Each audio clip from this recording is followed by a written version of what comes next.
వాక్య సందేశము గద్దించే గట్స్ నీకు ఉండాలి దేవుని బిడ్డ. గద్దించే గట్స్ నీకు ఉండాలి దేవుని బిడ్డ. ఏలీ తన కుమారులు తప్పులు చేస్తున్నప్పుడు ఆ యొక్క ఆశ, ఆ ప్రేమ అధికంగా ఉండటం వలన పిల్లల్ని బుజ్జగించాడే తప్ప గద్దించలేకపోయాడు. అందువల్లనే చివరికి ఏలీ కుమారులు భక్తిహీనులైపోయి వారు నశించారు. చివరికి ఏలీ కూడా ప్రాణం పోగొట్టుకున్నాడు. మందస్సము శత్రువుల చేతిలోకి వెళ్ళింది, ఫిలిస్తీన్ల చేతిలోనికి. బాధ, వేదన, దుఃఖం అనేది కలిగింది. ఎవరిని గద్దించాలో, ఏ సమయంలో గద్దించాలో ఆ గద్దింపు అనేది చాలా అవసరం. నీ ఇంటి వారిని గద్దించుకోవాల్సిన బాధ్యత నీది.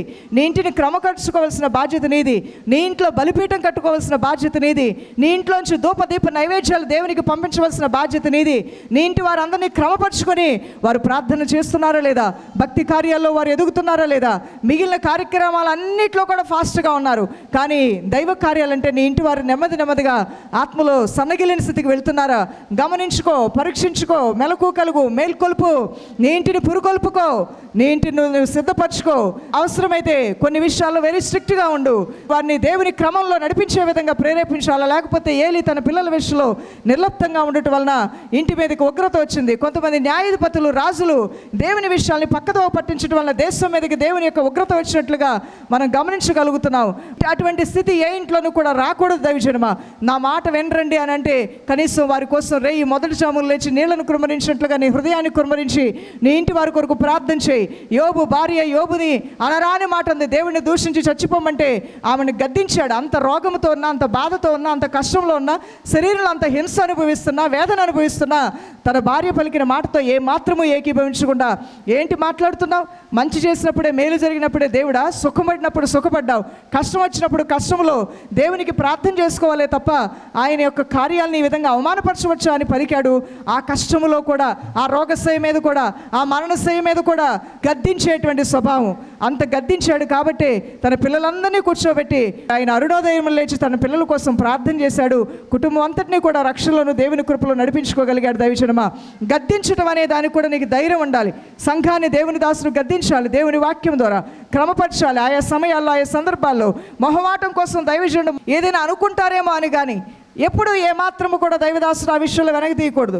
1,00,000 రూపాయలు ఒక వ్యక్తి వచ్చి ఇవ్వచ్చు, 1 కోటి రూపాయలు ఒక దేవుని బిడ్డ ఇవ్వచ్చు, 10 కోట్లు దేవుడిని ప్రేరేపిస్తే ఇవ్వచ్చు.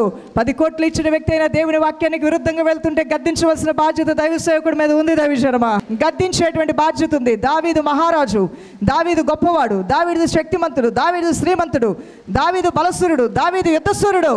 కానీ నాతాన్ అనే దేవుని ప్రవక్త వచ్చి గద్దించాడు. అయ్యో, నేను రాజు కదా, నేను వెళ్ళను, అమ్మో నన్ను చంపేస్తాడేమో అనుకోలేదు. ఒక ప్రవక్త యొక్క బాధ్యతే దేవుని పక్షంగా ప్రజలతో మాట్లాడటం. ఒక దైవజనుడి యొక్క సంఘ కాపరి యొక్క బాధ్యత దేవుని పక్షంగా మాట్లాడటం. మొహమాటము లేని సేవ చేయవాడే దైవజనుడై ఉన్నాడు. దేవుని స్తోత్రం కలుగును గాక. మనుషుల మెప్పు కాకుండా దేవుని మెప్పును మాత్రమే కోరుతూ దేవుని ప్రత్యక్షతలో ముందు కొనసాగటం అనేది ఎంతో ఆశీర్వాదము, ఎంతో దీవెనైనది. గద్దించాలి. పిల్లల్ని తల్లిదండ్రులు గారాబాలు చేస్తూ పట్టించుకోవడం మానేయకూడదు, గద్దించాలి. ఇక్కడ నాతాను దావీదుని గద్దించమని దేవుడు పంపిస్తే మొహమాటం లేకుండా వచ్చాడు. వచ్చి ఇదిగో నువ్వు ఈ విధమైనటువంటి తప్పు చేశావు, ఈ విధమైన పాపం చేశావని గద్దించడం మనం చూడగలుగుతున్నాం.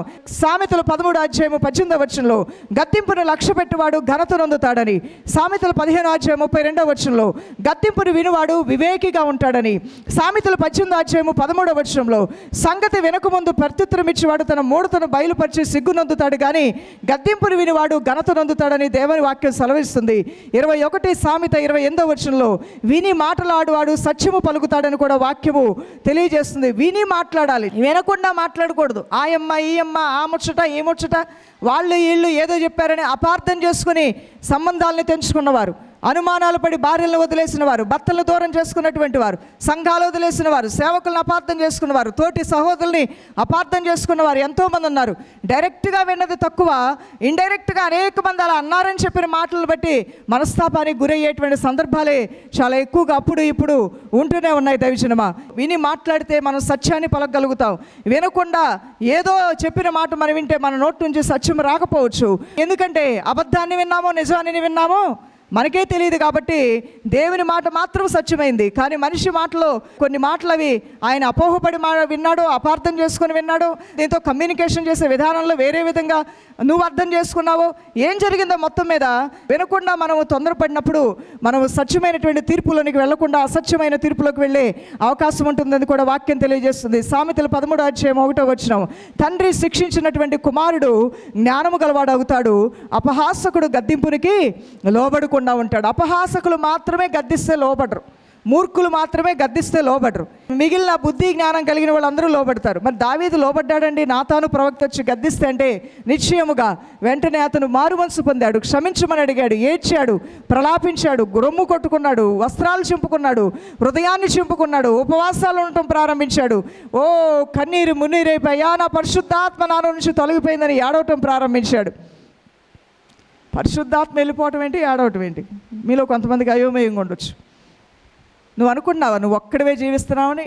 లేదు, నీలో నీ దేవుడు కూడా నివసిస్తున్నాడు. నువ్వు నీ దేవుడు కలిసి ముందుకు వెళ్తున్నారు. మీ జీవితంలో నువ్వు నీ దేవుడు కలిసి ప్రయాణం చేస్తున్నారు. నువ్వు నీ దేవుడు కలిసి అన్ని కార్యక్రమాలు చేస్తున్నారు. ఆయనతో కలిసి నేను ముందుకెళ్తున్నా అన్నవారు ఆ మాట నమ్మితే దేవుని స్తోత్రాలు చెల్లించండి. అవును, అది నువ్వు కోరుకున్నా కోరుకోకపోయినా నిన్ను కోరుకున్నాడు గట్టి నీ దేవుడు. నువ్వు ఆయన సొత్తుగా ఆయన చేసేసుకున్నాడు. నిన్ను ఆయన తన స్వాస్థ్యముగా చేసేసుకున్నాడు. నీ జీవాన్ని ఆయనలో దాచిపెట్టేసుకున్నాడు. నేను పార్సిల్ చేసినట్లుగా ఆయన తనలో కంప్లీట్గా కవర్ చేసి నిన్ను పెట్టుకున్నాడు. నువ్వు దేవుని యొక్క సొత్తు అయి ఉన్నావు, దేవుని బిడ్డ. అందుకనే కొన్ని విషయాలు నువ్వు చేయాలన్నా, నీ మనసు ప్రేరేపించి అలుసుగా ప్రవర్తించాలన్నా ఎవరో నిన్ను ఆపినట్లు ఆగిపోతున్నావు. ఒక సహోదరు వచ్చి అంటున్నారు, నా భర్తని చాలాసార్లు విడిచిపెట్టాలనుకున్నాను, కానీ దేవుని వాక్యం వలన పట్టబడి ఆ కార్యాన్ని చేసే ధైర్యం ఈరోజు వరకు నాకు రాలేదన్నారు. నేను అన్నాను, అవును కదా, కలిసి ఉండే భార్యని విడగొట్టే వారికి శాపం, ఏ కారణం లేకుండా ఏదో చిన్న వాడికి మీ ఇద్దరు విడిపోయిన మీకు కూడా శాపమే. ఆ శాపం నేను ఎత్తి మీదకి రాకుండా నీ దేవుడు ఆపాడు, అందులో బట్టి దేవుని స్తోత్రం కలుగును గాక అని చెప్పినప్పుడు నిజమేనేమో. చాలాసార్లు నాలో రెండు సంఘర్షణ మధ్యలో నేను నలిగిపోతున్నానా అనిపిస్తూ అంటుంది ఆ సహోదరి. ఒక మాట ఏమో ఇచ్చేయి అంటుంది విడాకులు, మరి ఇంకొక స్వరమేమో లేదు ఇవ్వకు, సహనముతో ఓర్పుతో ముందుకు వెళ్ళు, మేలే జరగబోతుంది అంటుంది. ఎవరది అంటే అది దైవాత్మ. ఆ దైవాత్మ నిన్ను ప్రేరేపిస్తూ ఉంటుంది. నీలో ఉన్నటువంటి వాడు దైవాత్మ. ఇక్కడ దైవాత్మతో నడిపించబడుతున్నటువంటి దావీదు తెలుసు ఆ సంతోషం ఏంటో, ఆ ఆనందం ఏంటో, ఆ యొక్క ఉత్సాహం ఏంటో, ఆ ఉల్లాసం ఏంటో పూర్తిగా అనుభవించేశాడు. అలాంటి ఆ వ్యక్తిలోంచి ఖాళీ పాత్ర అయిపోయాడు. అప్పటి వరకు నిండు కొండలాగా ఉన్న దావీదు ఖాళీ పాత్ర అయిపోయాడు. ఆ ఖాళీ చేసి బయటికి వెళ్ళిపోయినటువంటి వాడే పరిశుద్ధాత్మ దేవుడు. అందుకనే ఏడ్చాడంట, నీ ఆత్మని నా యొద్ద నుంచి తీసివేయద్దయ్యా, నీ ఆత్మని నా నుంచి దూరం చేస్తే నేను బతకలేనయ్యా, నేను ఎలా బతుకుతానయ్యా, గొర్రెలు కాసుకునేవాడిని, నేను నీతోనే బతికాను, నీలోనే సంతోషపడ్డాను, నా బ్రతుకులో నువ్వు రావటం వల్లే నా జీవితం మధురంగా మారింది, నువ్వు వెళ్ళిపోతే ఎట్లా అని ఆయన పాదాలు పట్టుకొని ఏడ్చాడంట, దుఃఖపడ్డాడంట. దేవుడు అన్నాడు, నేను కొడతానన్నాడంట, కొట్టమన్నాడంట, నీకు నష్టం కలగబోతుందనంట, నష్టమైనా సరే, కష్టమైనా సరే, బాధ వచ్చినా సరే నన్ను మాత్రం నువ్వు విడిచిపెట్టొద్దు. ఒక్కసారి తప్పు చేశానయ్యా, మరోసారి జీవితంలో పొరపాటు చేయకుండా నన్ను సరిదిద్దుకుంటానయ్యా, పొరపాట్ల మీద పొరపాట్లు చేస్తూ ఉండను, బుద్ధిహీనున్నాయి, అపవిత్రతకి తావిచ్చి కంటి చూపుని వ్యర్థమైన వాటిని చూపులతో వ్యర్థమైన వాటిని చూసి కనుదృష్టిని అపవిత్రపరుచుకొని జీవితాన్ని అపవిత్రపరుచుకుని అపవిత్రునయ్యా, ఇంకొక అవకాశం ఇవ్వు నాయనా నాకు అని బ్రతిమిలాడి శాశ్వతమైన కృపకు పాత్రుడయ్యాడు. దేవుని స్తోత్రం కలుగును గాక. అవును దేవుని బిడ్డ, అలాంటి గద్దింపు నీ యొద్దకు వచ్చినప్పుడు, అలాంటి వాక్కు నీ యొద్దకు వచ్చినప్పుడు ఎలా నీ యొక్క హృదయ స్పందన ఉన్నది? అపహాసకుడు గద్దింపునికి లోబడ్డు కానీ ఘనుడైన వాడు, జ్ఞాని అయినటువంటి వాడు దేవుని గద్దింపుకి, పెద్దల గద్దింపుకి, తల్లిదండ్రుల గద్దింపుకి, మంచి వారు చెప్పే గద్దింపుకి, జ్ఞానులు చెప్పే గద్దింపుకి వారు తప్పకుండా ఆ వాక్కును వారి జీవితంలో తీసుకుంటారు. ఆ సజెషన్, ఆ అడ్వైస్ వారిని ధిక్కారస్వరంతో విననొల్లని ప్రజల్లాగా ఉండరు, కానీ వారు తప్పకుండా విని దేవుని యొక్క కృపలో ముందుకు కొనసాగటానికి వారికి దేవుని యొక్క సహాయం తోడుగా ఉంటుంది. ఆయన గద్దింపుకు లోబడినప్పుడు శాశ్వతమైన కృప పొందుతామన్న వారు దేవుని స్తోత్రాలు చెల్లిద్దాం. అవును దైవజనమా, 57వ కీర్తన 1-2 వచనాలు, నన్ను కరుణింపుము దేవా, నన్ను కరుణింపుము, నేను నీ శరణుజొచ్చి ఉన్నానయ్యా, ఈ ఆపదలు తొలగిపో వరకు నీ రెక్కల నీడనా నేను శరణుజొచ్చి ఉన్నాను, నీ శరణు వేడుకుంటున్నానయ్యా, నన్ను కాపాడు ప్రభు అని ప్రార్థన చేసుకున్న ప్రతి మారు కూడా ఎవరు దేవుని యొక్క సహాయం కావాలని కోరుకున్నారో అటు వారికి దేవుడు సహాయకుడుగా ఉన్నాడు. దేవుని సంగమా, ఏ ఏ విషయాల్లో దేవుని కార్యాలు మీ పట్ల జరగాలని కోరుకుంటున్నారో అందరికీ అన్ని విధాలైన మేలు చేసే దేవుడు తన కృపతో తన గంపని నింపుకొని మీ మధ్యలోకి వచ్చాడు. దేవుని స్తోత్రం కలుగును గాక. ఆ గంపలో నుంచి ఎవరికి ఏది అవసరమైందో అన్నీ ఇవ్వబోతున్నాడు ఆయన. తన యొక్క దీవెన బుట్టలో నుంచి, ఆ దీవెన పాత్రలో నుంచి ఏమేమి అడుగుతున్నావో, ఏం కావాలని ఒక బిడ్డ అడుగుతుంది, ప్రభు నేను ఎగ్జామ్స్లో పాస్ అవ్వాలని. మరొక కుమారుడు అడుగుతున్నాడు, నాకు జీవితం కొరకు ఏర్పాటు చేసిన జీవిత భాగస్వామి నాకు ఇవ్వు ప్రభు అని. మరొక తండ్రి అడుగుతున్నాడు, నా బిడ్డ జీవితాన్ని స్థిరపరచు ప్రభు అని. మరొక తల్లి అడుగుతుంది, అయ్యా నా తండ్రి నా జీవితంలో మరి నాకు సహాయమే లేదా, అప్పులు పాలైపోయానని. మరొక సహోదరుడు అడుగుతున్నాడు, అయ్యా చిన్న ఉద్యోగమైన నాకు మార్గం తెరిచి దానిలో అభివృద్ధిని ఆయన ప్రార్థన చేస్తున్నాడు. మరొక తల్లి గుండె బరువుతో అడుగుతుంది, హాస్పిటల్లో ఉన్న నా కొడుకుని కాపాడు ప్రభువా, స్వస్థత ఇవ్వు ప్రభు అని. మరొక తల్లి కన్నీరు కారుస్తుంది. అంటే అందరి అవసరాలు కూడా వేరువేరుగా ఉన్నాయి. ఎన్ని అవసరాలు ఎన్ని వేరుగా ఉన్నా మన అందరి తండ్రి ఒకే ఒక్కడు, ఆయనే పరిశుద్ధాత్ముడు, ఆయన యేసునాథుడై ఉన్నాడు. తన శరణుజొచ్చే వారందరికీ కూడా ఆయన సహాయం చేసేటువంటి గొప్ప దేవుడై ఉన్నాడు. అందుకనే భక్తుడు అన్నాడు 59వ కీర్తన 16వ వచనంలో, నీవు నాకు ఎత్తైన కోటగా ఉన్నావు, ఆపద్దినమున నాకు ఆశ్రయముగా ఉన్నావు, నీ బలమును గూర్చి నేను కీర్తిస్తాను ప్రభు అంటున్నాడు. యెషయా గ్రంథం 26వ అధ్యాయము 3వ వచనంలో, ఎవని మనస్సు నీ మీద ఆనుకుంటుందో వానిని నీవు పూర్ణ శాంతి గలవానిగా కాపాడుదువు, ఏలయనగా అతడు నీ యందు విశ్వాసం ఉంచి ఉన్నాడు. దేవుని యందు విశ్వాసం ఉంచినటువంటి వారికి యేసునాథుడు ఇచ్చేది ఏంటంటే పూర్ణ శాంతి సమాధానాన్ని ఆయన నీకు ఇస్తానంటున్నాడు. ఎవని మనస్సు నీ మీద ఆనుకొనునో వానిని నీవు పూర్ణ శాంతి గలవానిగా కాపాడుదువు, ఏలయనగా అతడు నీ యందు విశ్వాసం ఉంచి ఉన్నాడు. 59వ కీర్తన 16వ వచనం, నీవు నాకు ఎత్తైన కోటగా ఉన్నావు, ఆపద్దినమున నాకు ఆశ్రయముగా ఉన్నావు, నీ బలమును గూర్చి నేను కీర్తించెదను, ఉదయమున నీ కృపను గూర్చి ఉత్సాహగానము చేసెదను. ఉదయమున నీ కృపను గూర్చి ఉత్సాహగానము, సాయంకాలము ఆయన కృపను గూర్చి ఏం చేయాలి మనం? ఉత్సాహగానం. అర్ధరాత్రి ఆయన కృపను గూర్చి ఉత్సాహ సంతోషాలతో.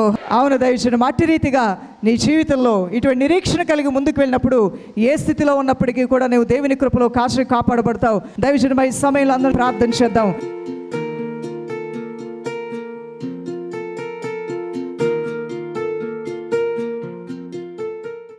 అయ్యా నా తండ్రి, నేను నిన్ను శరణుజొచ్చి ఉన్నాను, నీవే నా ఎత్తైన కోట, నీవే నా ఆశ్రయము, నీవే నా దుర్గము, నీవే నా తండ్రి సహాయకుడు అయి ఉన్నావు. నేను నిన్ను నమ్ముకొని ఉన్నాను ప్రభా. నీ కృపతో నన్ను బలపరచుడికే నీ సన్నిధితో నాకు తోడుగా పంపించే మహోన్నతమైన దేవుడు అయి ఉన్నావు.